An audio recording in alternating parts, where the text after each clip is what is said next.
Thanks everyone for joining us. Today's webinar, again, all about our program called Silk Road by Rail, visiting 4 of the 5 stand countries in the spring of 2025. Allow me, for those, please indulge me for those of you who have participated in many webinars, for the first minute or two while I explain a little bit about what Wheel and Anchor is all about. We are a community of travelers from all across Canada. So we were started as an organization in 2018. Personally, I've been bringing travel to Canadians to all parts of the world for, in the meantime, 33 years. So I've been at this for a long time.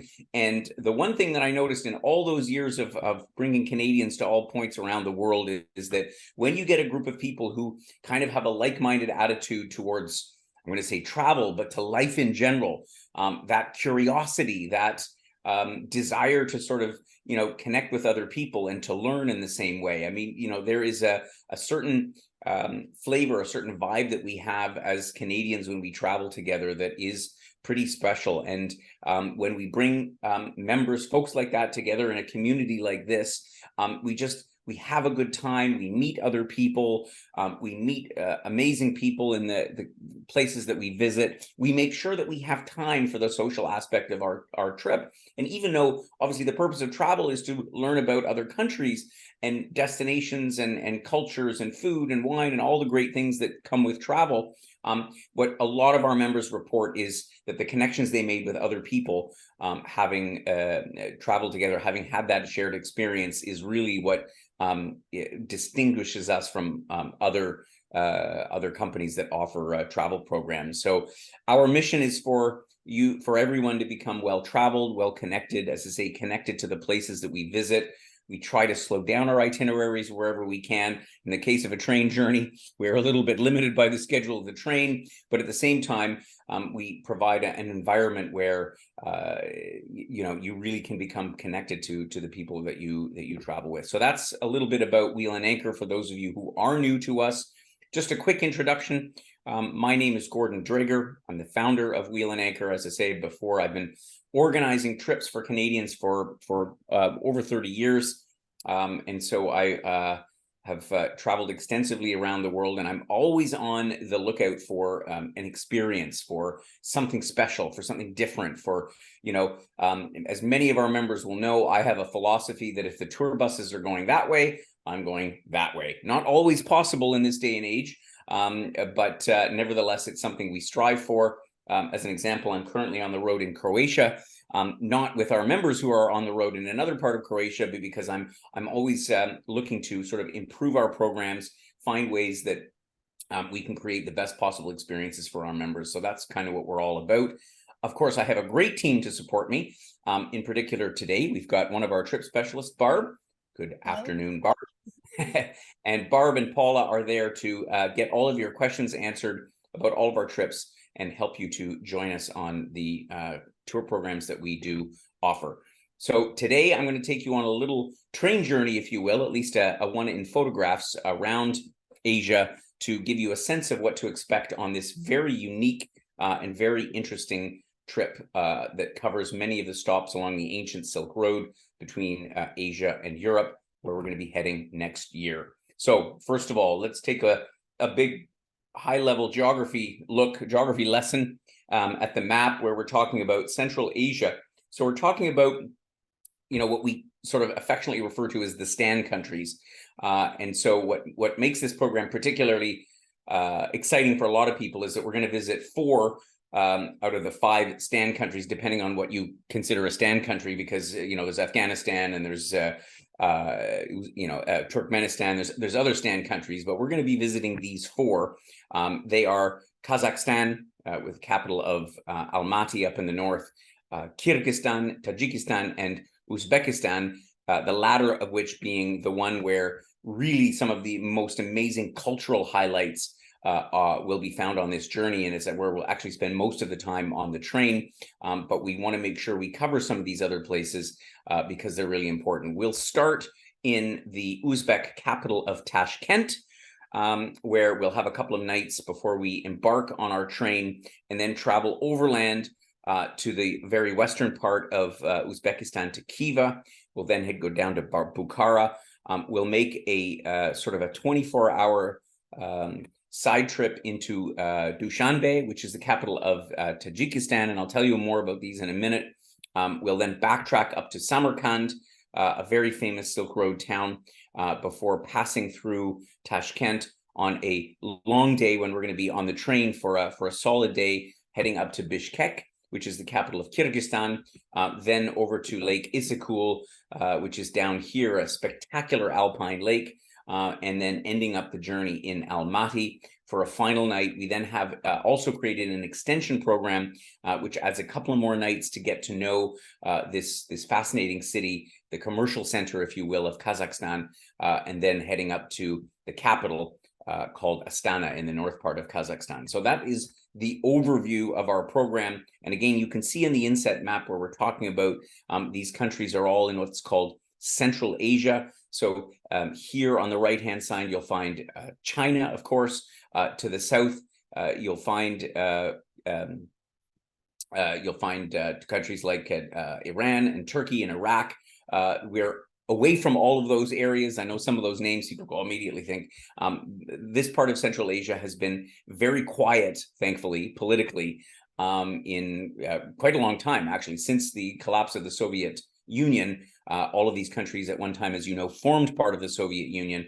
And so it is that interesting heritage that goes way back, long before the times when this was part of the Soviet Empire, and the history here goes back literally thousands of years, but also takes into account obviously that period of time in the middle part of the 20th century until, as I say, they all became independent nations again. So this is the area that we are talking about, and I just want to say one thing, because we've already we released the program itinerary a couple of weeks ago. We've already had some sort of feedback and questions about the trip, and of course, one of the questions is, what about Turkmenistan, which is down here on the bottom left, and if you can see my my mouse, it's this country here on the map. How come we didn't just include the fifth one, Turkmenistan? Well, and I want to address that because, obviously, if you're traveling to this part of the world, for most people, you'll probably only go here once in your life. But there's a couple of reasons why the company we work with that operates the train they did at one point offer Turkmenistan, but there's a couple of things. First of all, the way they handled Corona was a bit confusing and a bit of a mess. Up until relatively recently, a Corona test was still necessary for everybody, regardless of your vaccination status. They did change that, but they also changed the rules as to whether the border was actually open or not. In fact, it's a country where they changed the regulations a lot. Also, an interesting point on this trip is that none of the countries involved on our trip require visas, which is great news. So if anybody traveled to Russia or China in the last few years, obviously Russia not recently, but the visa protocols were getting extremely onerous. And Turkmenistan, it takes 3 months to get a visa, which obviously was not conducive to joining this kind of a trip when the rest of the countries don't require a visa for Canadians at all. And finally, as a result of security, in Turkmenistan, you can't currently move around the country or the principal city there without a guide for security reasons. And so as a result, they have purposely left Turkmenistan out of the equation, and that's why we're visiting these four countries. But I think they are a great representation of this part of Central Asia and this historical Silk Road region. So let's go into the day-by-day itinerary. And so we are working on this program with a German company that has been operating the so-called Orient Silk Road Express for a number of years. They have a lot of experience in operating these very specialized chartered rail journeys. In fact, we were working with them, and for a number of years, I've been doing the Trans-Siberian, which of course goes across Russia. That suspended for obvious reasons that we won't get into, but they know what they're doing, and being Germans, everything is really, every last detail is taken into consideration. So as many eventualities as possible. So they're really great partners to work on, and where I feel very, very confident about this trip. So we have made some modifications for the trip that they offer for the benefit of our members. And so I'll go through some of those in a minute. And one of them is that typically they have other guests on the train arrive one day before the trip departs. But considering that we are flying all the way from Canada to Tashkent, it's not a short journey, as you can well imagine. We're spending 2 nights in Tashkent before we actually embark on the train. We have also changed the hotel to an upgraded one, to the one that most of the other train passengers are on, because I just wasn't satisfied with the quality of the hotel. So we have a lovely boutique hotel in the center of Tashkent that we're going to be joining. So you'll fly over. It is a long journey. There's a number of different ways to get there. Probably most people will fly via Frankfurt, is one of the most convenient. Vienna is another option on Austrian Airlines to get into Tashkent. And so after the long journey, we're not really planning much for the first day. We'll have a little icebreaker get together depending on when everybody's flights arrive. And there'll be time to take in Tashkent a bit on your own. It's a very safe city. So you can certainly visit it as you would any other place. You can move around normally. You can visit the many bazaars that they have in the city. When I was talking with Christina the other day, one of the women from our partners in Germany, she's been here a few times. She's never ever felt unsafe in the daytime, in the nighttime, even at the bazaar, which can be a very busy place. So you can feel very comfortable here in Tashkent. Now, the local language, of course, Uzbek. A lot of people still speak Russian, given all those decades when it was part of the Soviet Union. So one has to sort of exercise a little bit of traveler savvy, if you will. But as I say, it's a comfortable, it's a safe city to move around. You can walk around. Our host will be there in any event. It may very well be me on this trip. We haven't decided on the host yet at this early date. But as I say, there's a good chance that I'll be hosting this trip and making sure that you get the best possible experience from your time in Tashkent. So on the second day, we are going to take in some of the highlights of the city. Obviously, Tashkent is interesting because it is not really one of the highlights of the trip, to be perfectly honest, in terms of the architecture or the culture. The city is quite it's the commercial hub of Uzbekistan. It's where most of the commerce of the country happens. So it's a partly an industrialized city. It's a commercial city. You'll see, modern skyscrapers. You'll see all kinds of buildings, sort of the brutalist Soviet architecture that sprung up during all those decades. But you'll also see the wonderful madrasas that we're going to see all across this part of Central Asia. So it's fascinating to see. The subway stations are one of the most interesting things to see. They're spectacular, just like in Moscow.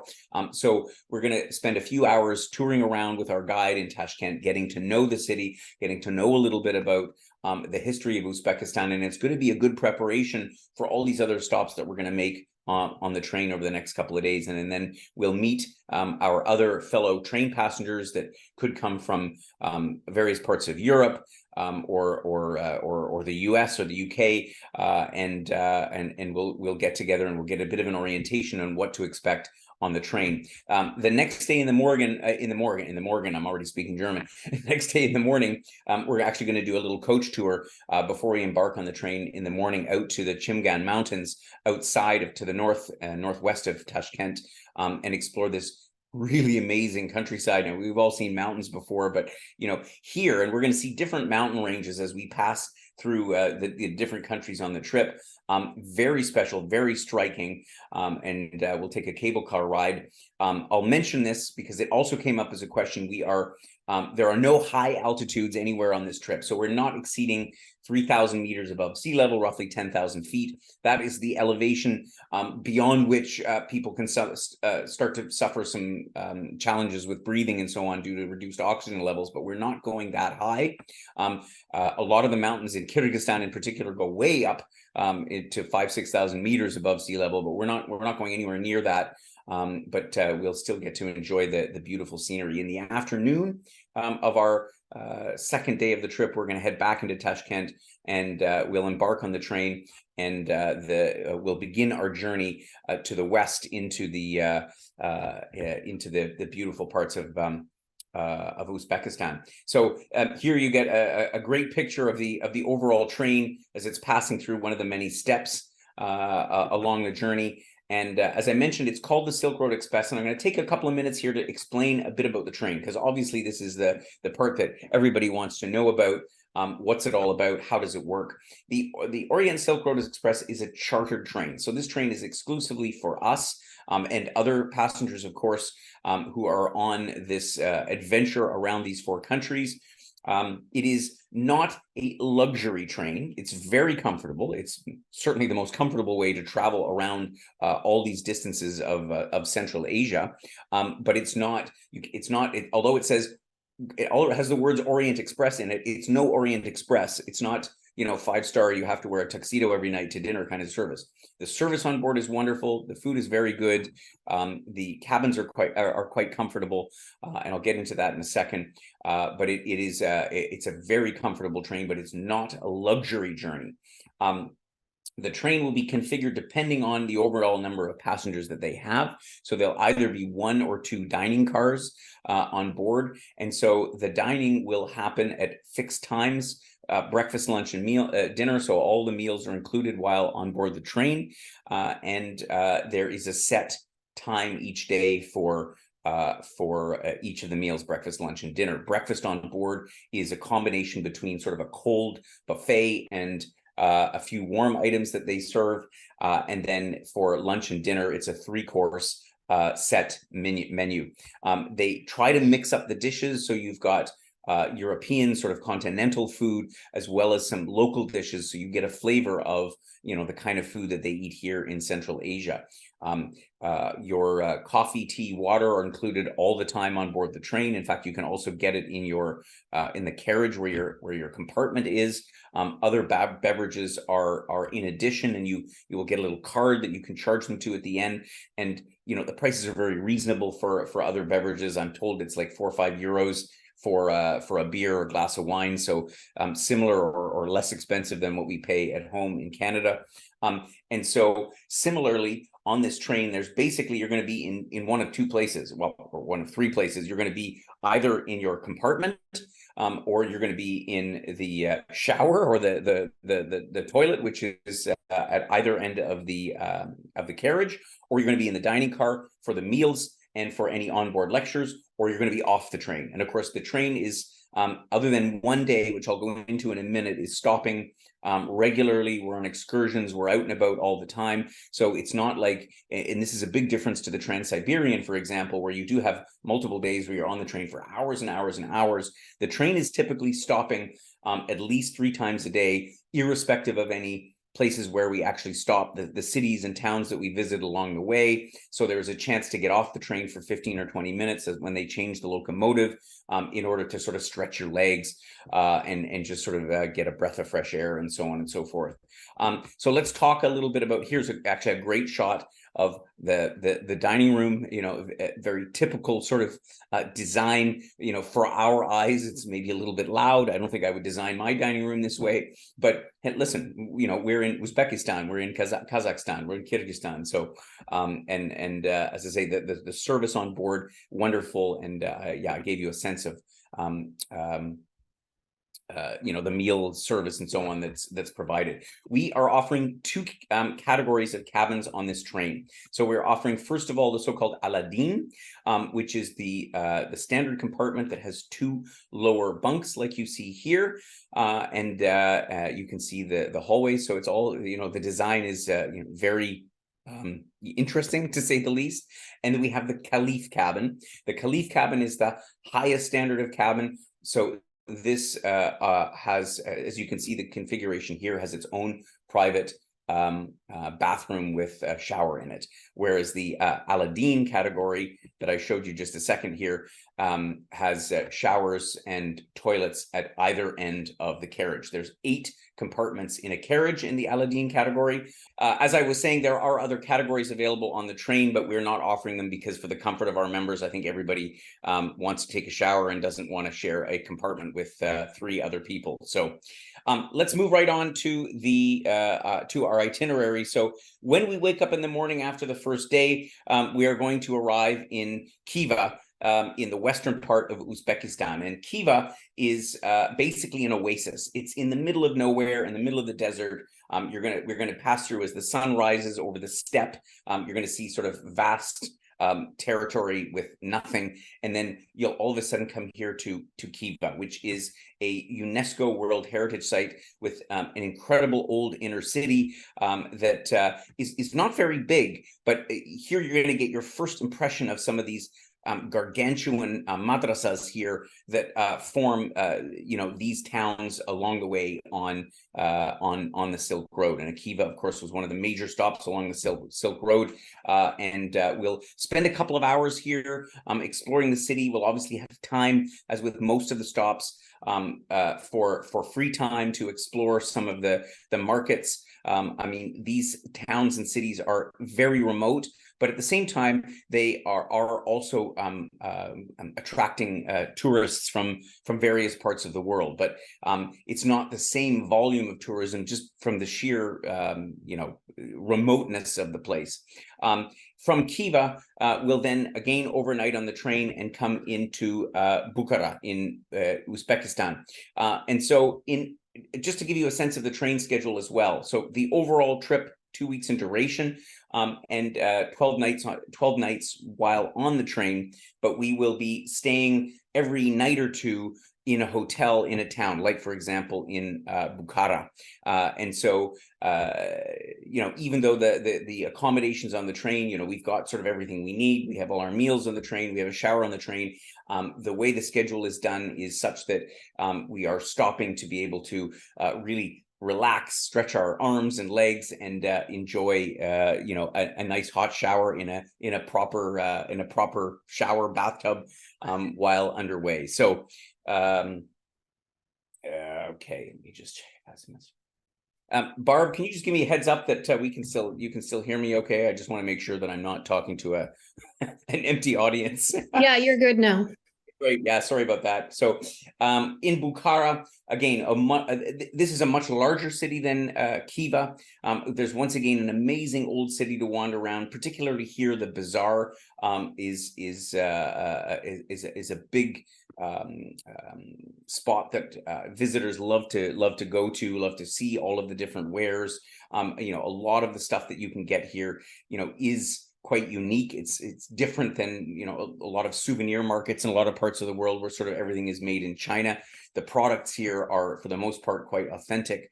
And so here we'll still spend a good chunk of the day on a guided tour. There is free time, as we have everywhere. We have a half day when we get into Bukhara. And there's also time before and after dinner, because this is one of the places where we're stopping to stay in a hotel. Once again, safe to walk around. There's a fascinating history here, and we'll also get we'll be treated to some of the the local sort of folkloric dance to get a sense of the type of a culture that this area is quite known for. So we'll have actually a whole other day in Bukhara. This is one of the most important stops along the way. And it's here that we'll visit. We'll spend a good couple of hours at the Fortress Arc. This is a very famous madrasa. The architecture, as you can see here, is absolutely incredible. So we'll spend a good chunk of the day, and we'll also have a little bit of time at leisure before heading out once again in the evening on our train. The next day, we have a fairly long day by train. We're going to be passing by Shahrisabz, which is, as noted here, the birthplace of Timur, the Mongolian ruler that you can see here sitting up on the statue.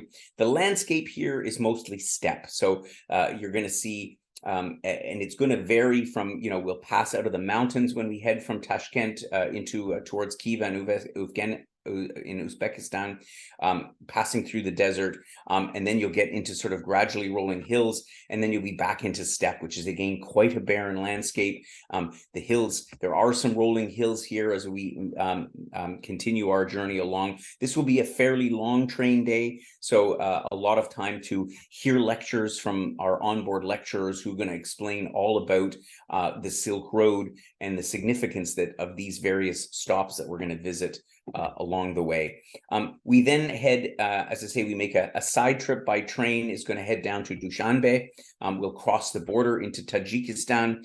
What happens when we cross the border is that although all of our train crew will have all of our passport information, they still wake us up in the night when we arrive, and it's typically in the wee hours of the morning, because the border officials simply want to sort of look at the whites of your eyes, if you will, and show you the passport. It's just a formality. It doesn't take long because they will have given all of the information in advance, so they kind of know everybody who's on the train. And when we wake up in the morning, we'll end up in Dushanbe, the capital of Tajikistan. And this town is interesting. So Tajikistan, and there's a lot I could say about it, but the country is really all about the nomadic culture that still exists in the rural parts of the country today. And when you come in and you see the bazaars, and there's a neat picture here that gives you a taste of some of the things that are brought in from the remote mountainous regions of the country. We won't spend a long time in Dushanbe. It's not a very big town.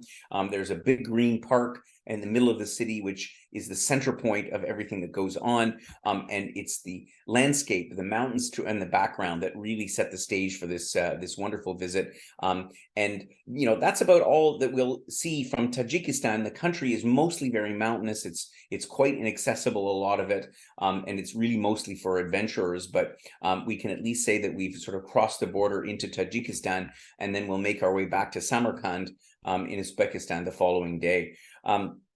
Here we're going to spend actually 2 nights in a hotel, so we'll be off the train. And Samarkand is best known undoubtedly for the Registan Square. And so you may have seen pictures of it. And in fact, we've got 2 pictures of it here for the day and a half that we actually spend in Samarkand.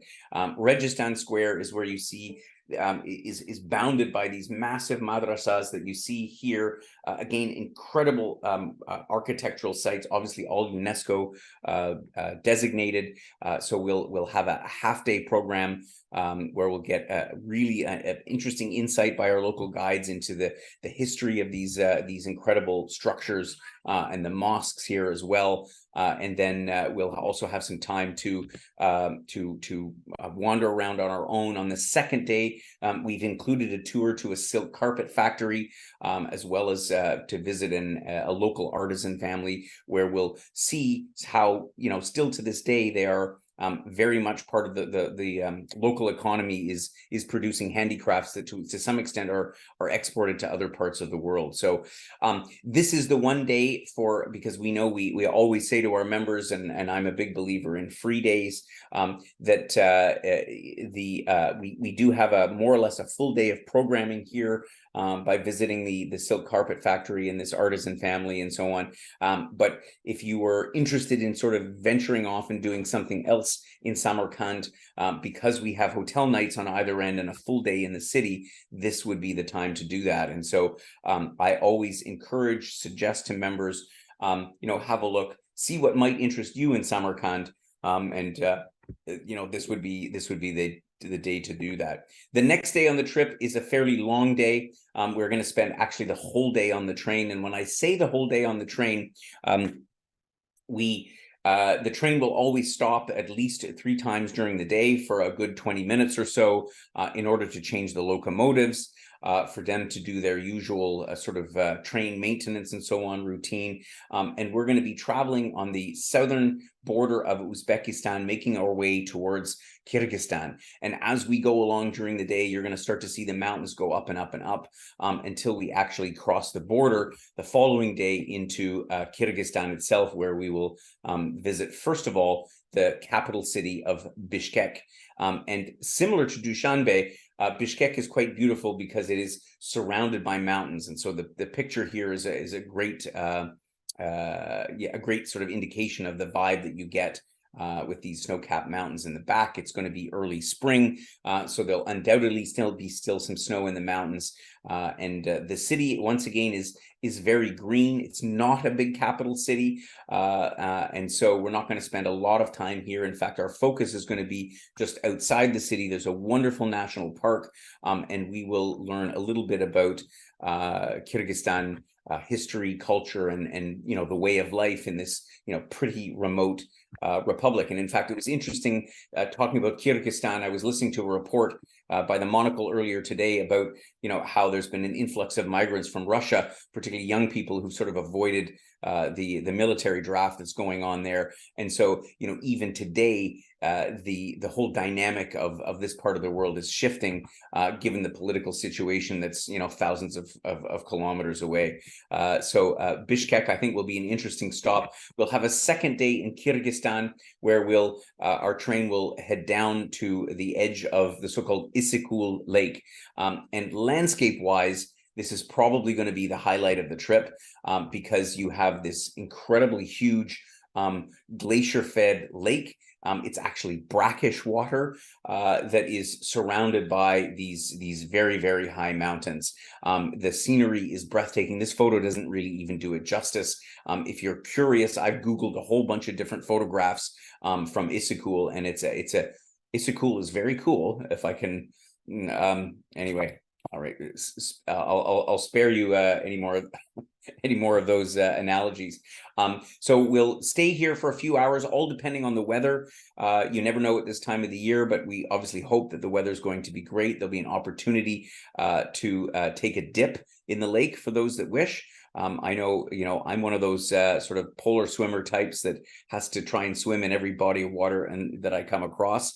But of course, being glacier fed, it is a little bit chilly, to say the least. But we'll also, for those that prefer, we're going to take a nice little boat tour around and get a sense of the scenery also from the lake, looking out at the landscape. From there, our journey will take us back north to Almaty, which will be our final destination on the train, and where we will disembark the following day. And Almaty is really the major economic hub of Kazakhstan. So we're going to again cross the border from Kyrgyzstan back to up into Kazakhstan.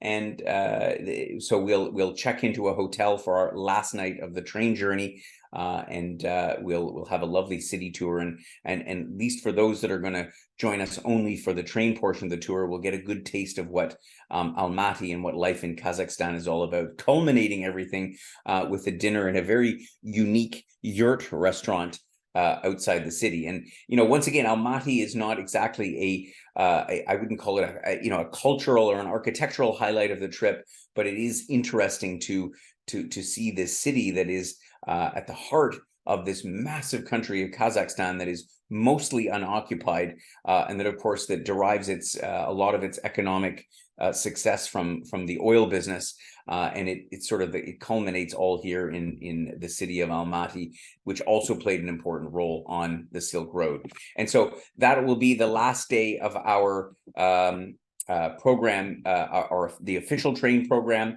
We have decided, because again, it's not often, probably the only time in your life that you'll head to this part of Central Asia. So we've created a little 5-night extension program in Kazakhstan to be able to get a little bit better sense of what the country is all about. So the first days, we're going to spend another additional nights in Almaty, which once again, there's a lot more that goes on behind the scenes here. We'll visit a local workshop again in order to get a sense of the craftsmanship and all the types of things that are that go on in here. And we're not far from the border to China here, and Almaty played such a role on the Silk Road, and so by spending a little bit of extra time, we'll get a chance to sort of go underneath the scene a little bit of the history and the local culture. We'll spend another day. We'll head out into the Tian Shan Mountains.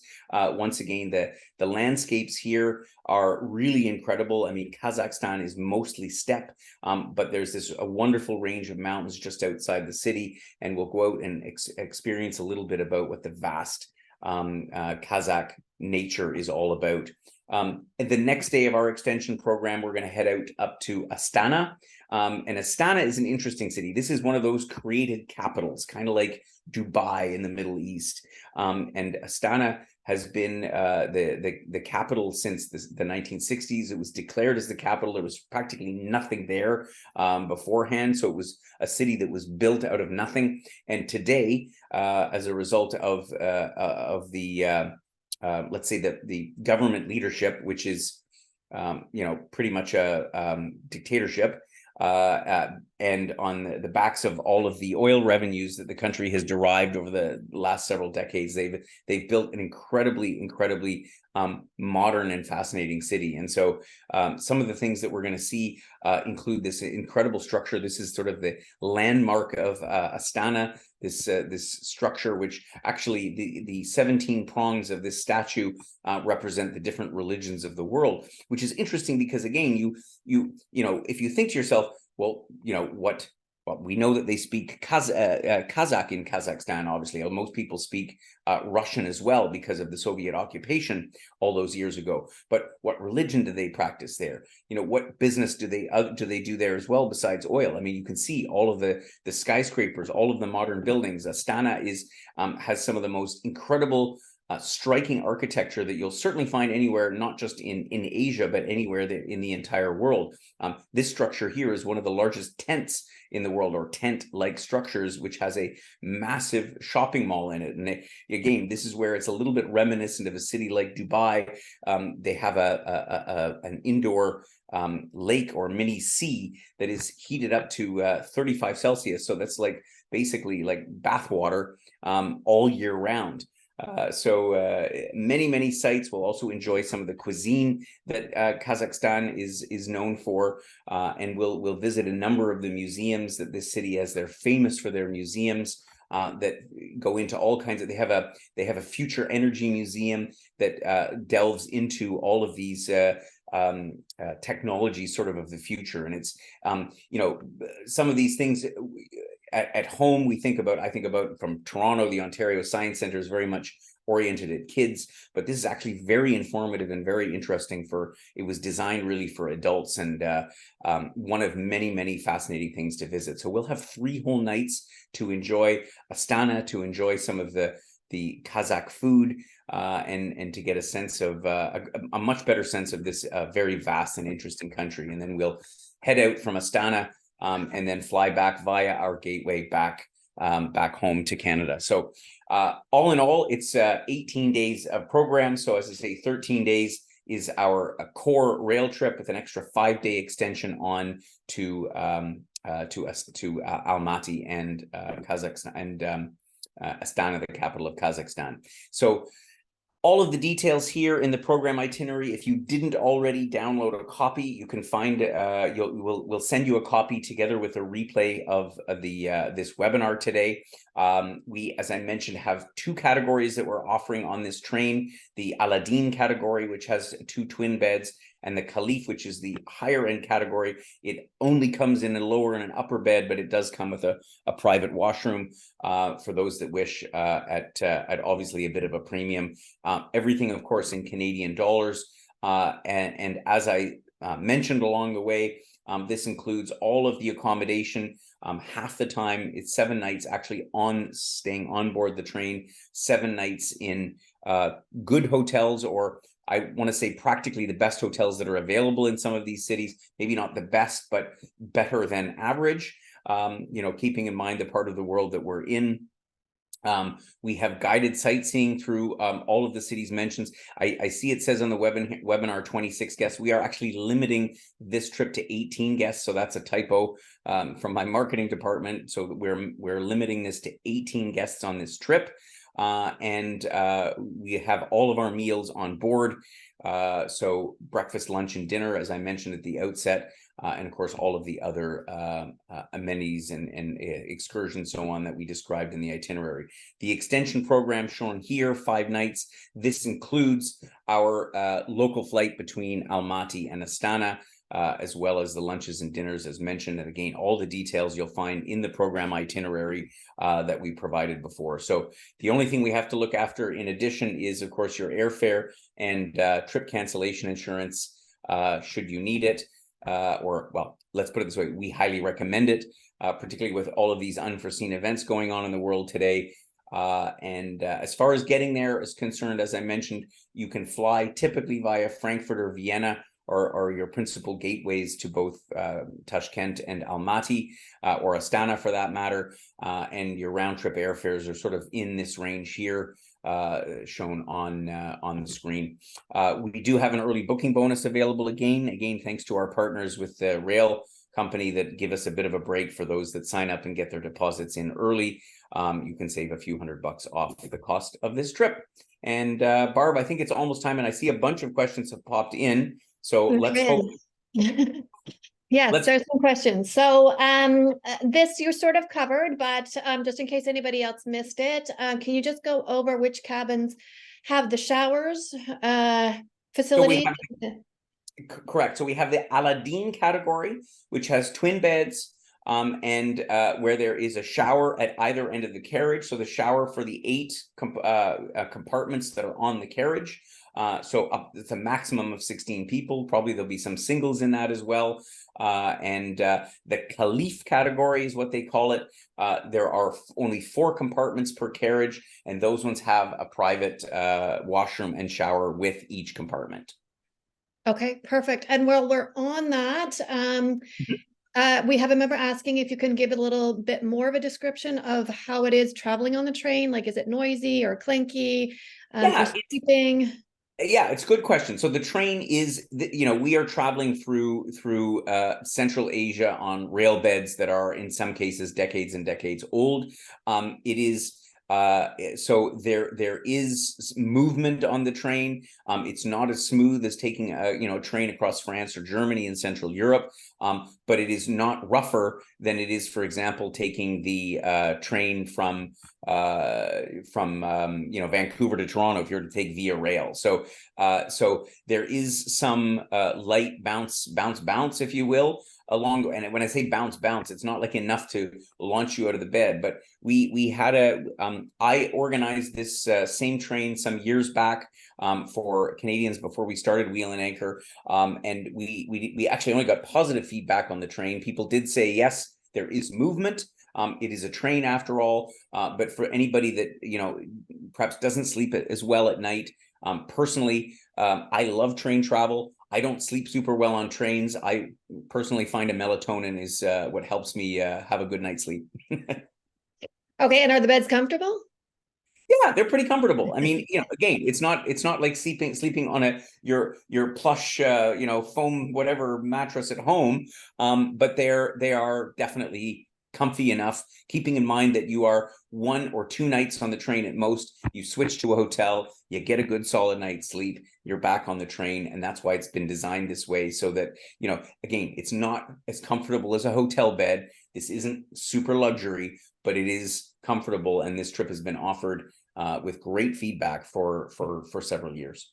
Okay, wonderful. We do have a question if there's any synagogues that are visited, or Jewish history, because of the Jews were traders along the Silk Road. That is a good question. And so perhaps, Barb, you can mark the name for that member, and I will check. I will have to check the detailed program to see. I can imagine that, we're, again, that a lot of these towns, you talk particularly about Khiva, Bukhara, Samarkand, they're not super large. We will be visiting most of the major monuments. And so what I always suggest to members, if there is a specific thing of interest, and, in this case, if you're looking for synagogues, Jewish history, then what I would suggest is Google it if that's available. And this often happens on our trips, where members will say, hey, I want to go off and see this particular site. We encourage that.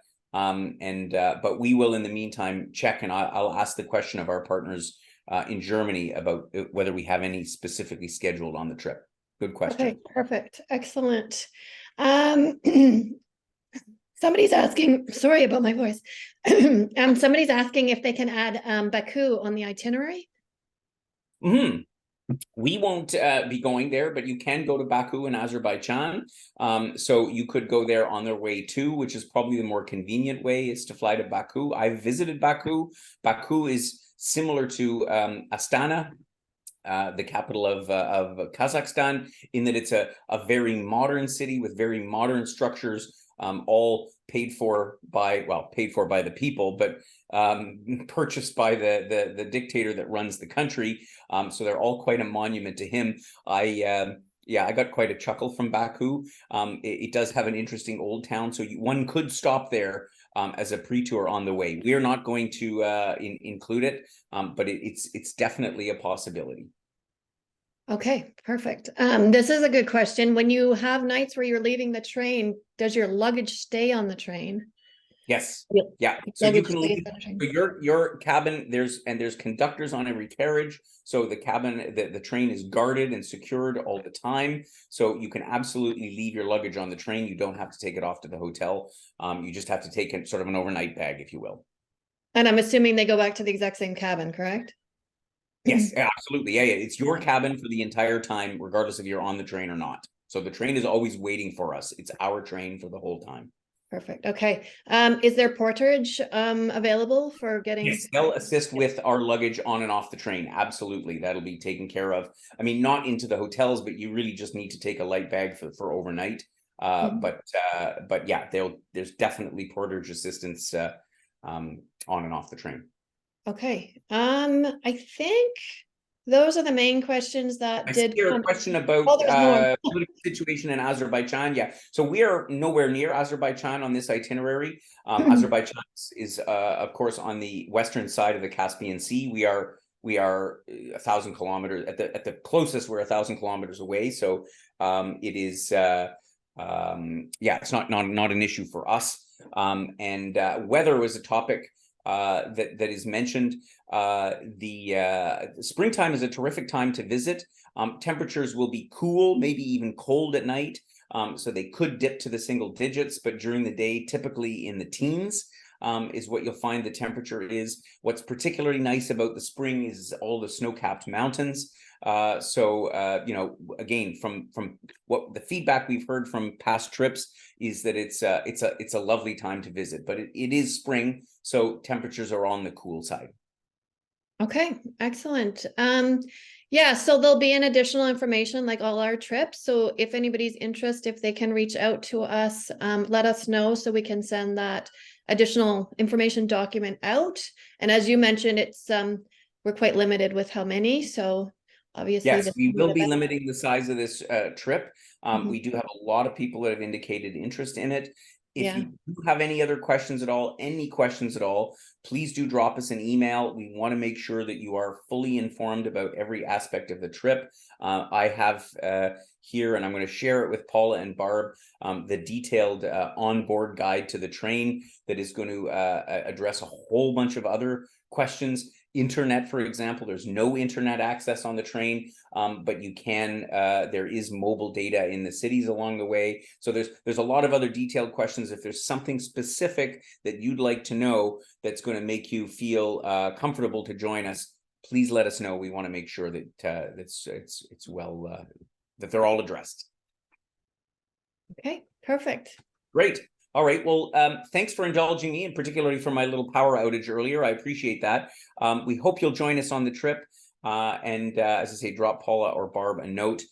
We will send you a copy of a replay of the webinar in the next day or so. And thanks again for joining me and for indulging me in this webinar today. I'm really excited about the trip, and I certainly hope to be hosting it myself.